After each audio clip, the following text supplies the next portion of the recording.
Gracias, señor presidente. Señor Luciano, buenos días. Desde mi grupo personalmente le reconocemos el mérito de haber puesto orden en materia de formación. Voy a intentar hacerle preguntas concretas para ver si obtenemos algunas respuestas también rápidas y así permitir que los ciudadanos puedan comprender algunas cosas. ¿Qué hizo usted diferente a sus antecesores para conseguir que con las mismas restricciones presupuestarias y de contratación de personal, desde Presidencia de la Junta de Andalucía se hiciera por fin caso a se necesita más personal? Es decir, esos 64 individuos que llegan a Condibarra a ayudar, ¿cómo lo consiguió usted y los demás no? Que es lo que llevamos preguntando desde el año 2002 en adelante. ¿Qué pasó? Y usted, señoría, yo se lo planteé a la Presidenta de la Junta de Andalucía y a la Consejería de Hacienda y me lo permitieron, ¿no? Sin eso, yo estoy de acuerdo que eso facilitaba, y los grupos parlamentarios también incidieron grandemente en la comisión, tanto Izquierda Unida como pidieron el tema. Estaba claro, ¿no? O sea, la Presidenta me lo autorizó y yo creía que eso era fundamental y comparto la reflexión con usted. Bien, por otra parte, voy a recordarle algunas cosas dichas en el Pleno. Y lo que le quiero preguntar es qué ha pasado para que eso no se cumpla. El 29 de abril de 2014, y reconociendo que efectivamente usted es el único consejero que ha estado rindiendo cuentas constantemente para solucionar el problema, dijo usted, insisto, 29 de abril de 2014, vamos a sacar los cursos dentro de un mes con una hoja de ruta muy definida. ¿Qué es lo que pasó para que los cursos o las convocatorias nuevas se hayan convocado ayer? Estuvimos trabajando en la posibilidad de sacarlos y, claro, hay que acompañarlos con decisiones que permitan que no se cometan, por decirlo de alguna manera, errores del pasado, ¿no? Por ejemplo. Y entonces no encontramos las condiciones idóneas para poderlos sacar y se retrasaron. Las condiciones idóneas, yo dije que siempre estuvimos trabajando en esa idea que hemos visto con los agentes económicos y sociales, de la concurrencia competitiva, de todos esos elementos que son un paso hacia adelante, que antes no se exigieron y que ahora la demanda social, económica y, si me permite, hasta judicial, te exigen, ¿no? No encontramos las condiciones objetivas para poderlos sacar. Espero que se encuentren. Claro, pero por eso hacía la pregunta, porque dijo usted en el Pleno 2 meses, sí. Se puede entender que se doble el tiempo, incluso que se triplique, pero ha pasado un año. Personalmente como consejero estaba ilusionado, pero no se dieron las condiciones todavía. Por otra parte, igualmente, reconoció e informó usted en el Pleno de ese día que en los 8 meses que iban desde septiembre de 2013 hasta abril de 2014 se habían logrado revisar, continuar 1.728 expedientes de los 8.500. Luego, si eso fue posible, porque se incorporaron 64 nuevos funcionarios, interinos o personal de otras administraciones, sobre el total de 8.500 expedientes, que prácticamente alcanzan el 40% de la muestra, hombre, es evidente que había una falta de personal gravísima, hasta el punto de que yo entiendo que las explicaciones que se nos han dado ayer por los expresidentes, en el sentido de los problemas de convocatoria, de plazas y de las restricciones de aumento de la función pública, si eso es comprensible. Lo que pasa es que estamos hablando de eso, de una situación gravísima. Una situación gravísima porque, efectivamente, el que hubiera tantísimos expedientes, incluso vivos, entendemos que ha sido la causa, precisamente, del fraude, que es lo que estamos investigando en la comisión. O sea, el fraude, no la parte buena. La parte buena está magnífica. El hecho de que tengamos una industria aeronáutica, pues probablemente se deba a la inversión en formación. Pero claro, la cosa es, ¿cuántos se nos han colado, en plan sinvergüenza, a coger dinero público y no destinarlo a la formación? Claro, ¿cómo es posible que durante tantos años, reivindicándolo los consejeros, pues no se asumiera que el retraso era brutal? Sí. Era brutal, era incontrolable, porque si no es por la presión judicial y de los medios, evidentemente, prácticamente localizar un expediente concreto era casi una tarea titánica con esas cantidades de papel. Usted me ha escuchado y ha seguido alguna de mis intervenciones y se lo agradezco, ¿no? He visto que he dicho dos cosas. Reforzamos personal 2 veces y un elemento, por ejemplo, clave, desde mi punto de vista, fue que se consiguió un interventor exclusivamente dedicado. Claro, es que eso aceleró el proceso. Claro, la petición de los grupos parlamentarios socialistas de Izquierda Unida pidiendo al Gobierno que liberara un interventor en exclusividad es un elemento, lógicamente, que facilitó que a medida que se iba avanzando los resultados fueran más ágiles, por decirlo de alguna manera. Y evidentemente está claro que yo creo que todo el mundo ha admitido que había una falta de personal. Y bueno, la presidenta a mí me lo autorizó y eso facilita los temas. Sí, claro, sí. Yo se lo comentaba por eso. Si con un plan de choque, incorporando 64 personas más a la revisión de expediente, o con 2 planes de choque se consigue llegar hasta casi un 30% de la muestra, ¿por qué no se entró ya, digamos, en tromba para intentar finalizarlo? Porque quizá, pregunto, si no es posible, le he preguntado primero por ese retraso, un anuncio de 2 meses en puesta en marcha de la formación, que después se ha convertido en 1 año, porque quizá pueda ser que no se pudiera, porque realmente, si tenemos a todo el personal destinado a esta sección, a revisar el atraso, claro, no lo podemos poner a tramitar subvenciones nuevas. Claro, la pregunta es, a la presidenta de la Junta no le plantea a nadie, oiga, en vez de 64, para alcanzar un 30%, vamos a meter 300 personas y a acabar con el atraso efectivamente en 2 meses y vamos a librarnos de esto. Ya ha visto usted que conseguir dos costó, ¿no? O sea, yo creo que era el personal ahí estaba empezando a ser idóneo, ¿no? También esto, si usted me lo permite, necesita, es decir, los expedientes tienen un proceso largo, usted los conoce, es un proceso largo, ¿no? Yo me sentí satisfecho con haberlo conseguido. Menos en nada. Se lo digo de verdad, hombre, lo digo porque usted mismo me ha dicho que es verdad que alguno de mis antecesores no lo tuvo, o sea que yo reconozco ese tema, pero se adelantó y eso es una buena dirección. Ahora mismo ya se sabe que ese es un horizonte de futuro que habrá que pensar. Se necesita, y cuanto más cualificación mejor. Usted también lo sabe, ¿no? Para poderlo, pero los expedientes no son una cosa fácil. Otra de las cosas que nosotros rebatimos es que efectivamente, probablemente sean, desde el punto de vista de la revisión administrativa, los procedimientos más complejos que hay. Sí. Y, hombre, los 64 no estaban especializados, porque otro de los retrasos que se nos ha comunicado a nosotros hubo que formar al personal, puesto que efectivamente es que era una materia muy especializada. Lo que pasa es que también, si durante años has estado sin proveer el personal que te piden los funcionarios,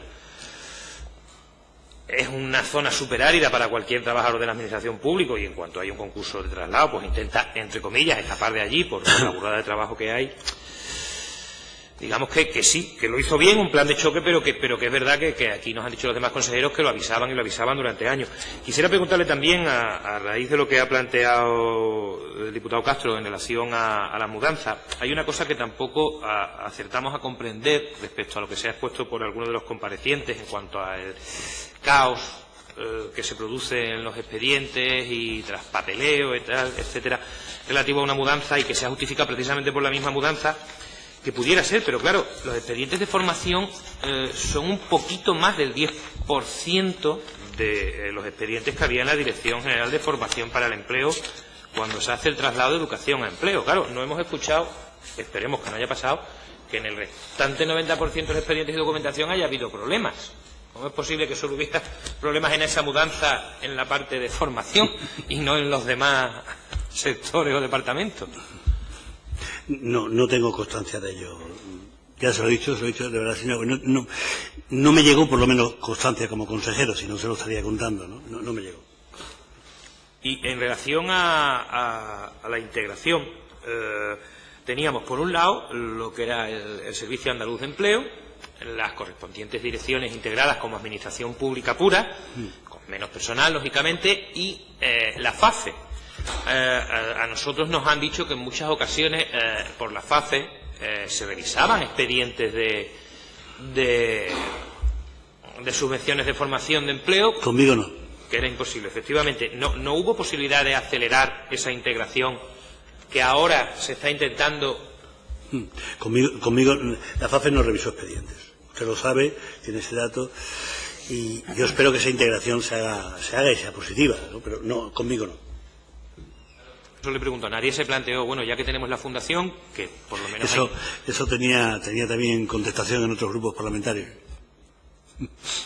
Yo lo que quería preguntarle era si a nadie se le ocurrió hacer un proceso de convocatoria para ver si acaso mediante oposición libre y tal, haber recogido mucha de la cualificación que habría en FAFE después de tantos años de experiencia, para venir a echar una mano aquí en el SAE directamente o bien en las delegaciones territoriales? Ya le he contestado yo.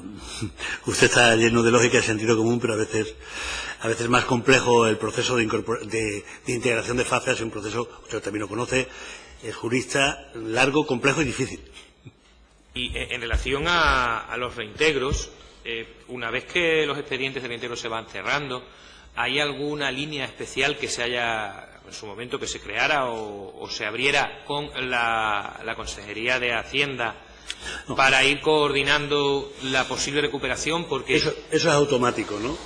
Tú mandas el reintegro, cuando es definitivo lo mandas a Hacienda y a partir de ese momento no es ni educación ni empleo, es Hacienda, ¿no? Pero eso ocurre en toda la administración. Quiero decir, no hay elementos diferenciadores. Es lo que usted, vamos, que yo se lo planteo por lo siguiente.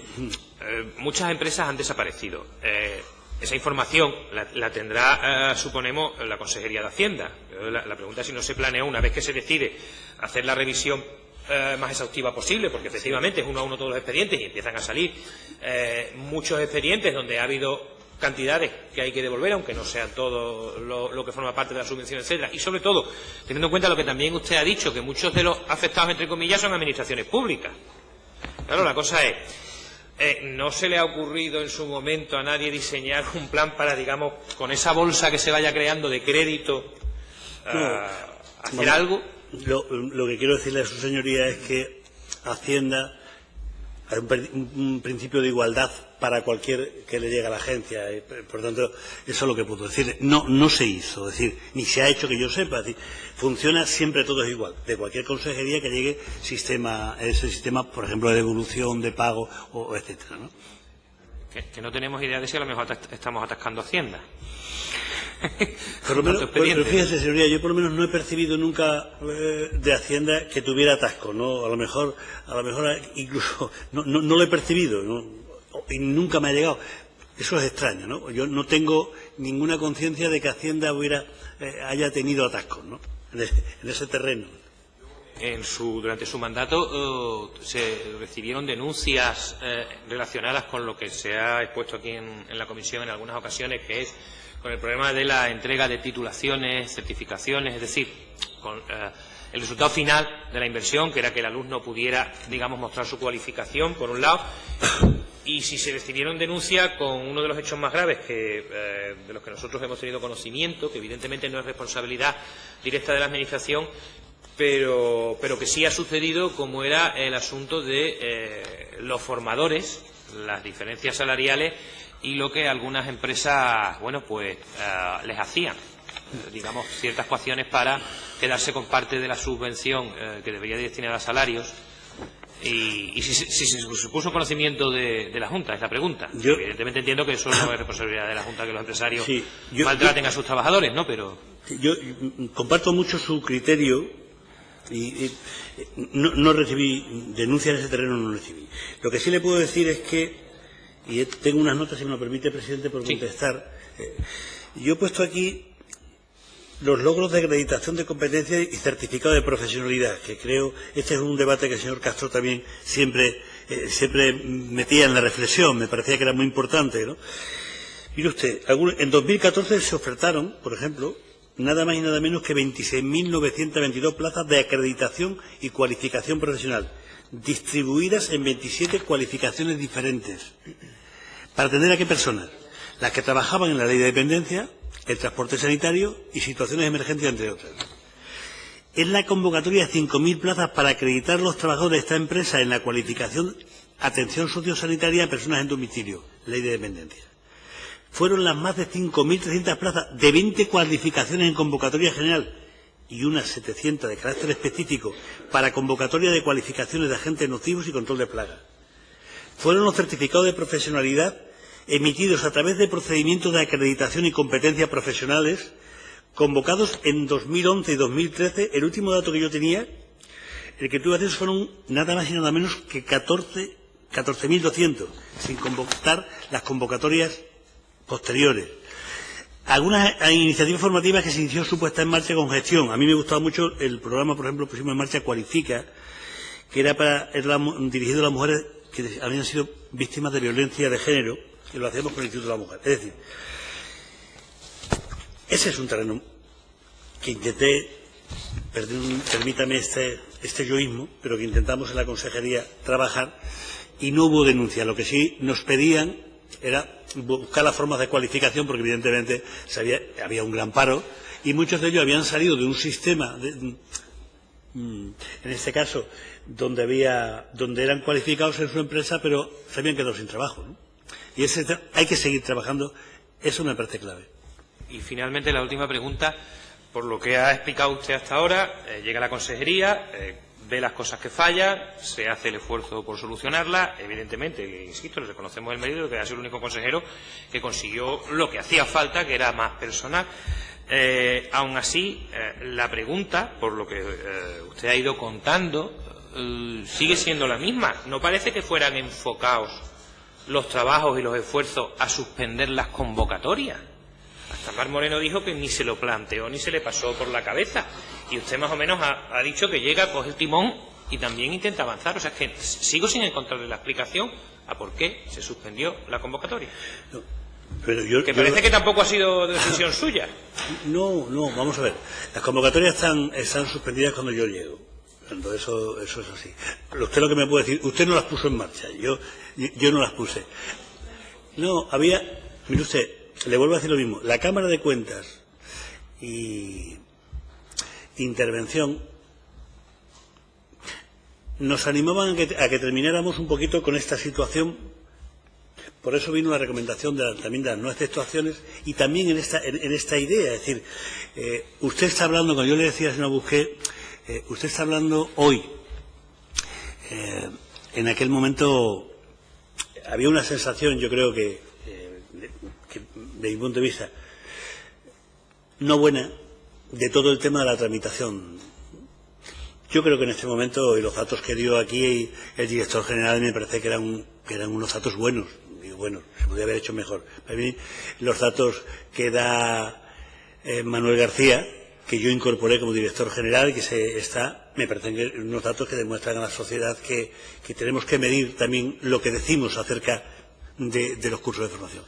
Espero que se ponga en marcha pronto. Las noticias que tengo es que el Gobierno lo va a poner en marcha, creo.